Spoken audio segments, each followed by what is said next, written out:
Huwag na kayong maghabol sa taong ayaw na. Alam ko lahat ng na-experience ninyo.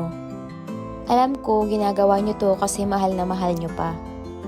Alam ko ginagawa nyo to para sa huli wala kayong pagsisisihan na hindi nyo ginawa. Tama naman, walang problema doon. Pero ang pinakamalaking tanong, hanggang kailan nyo gagawing maghabol? Na habang sila, sinasali na nila yung mga sarili nila na hindi ka nakasama, na pinagpapatuloy nila yung buhay nila, na hindi ka na magiging parte ng mga plano. Alam mo, masakit to.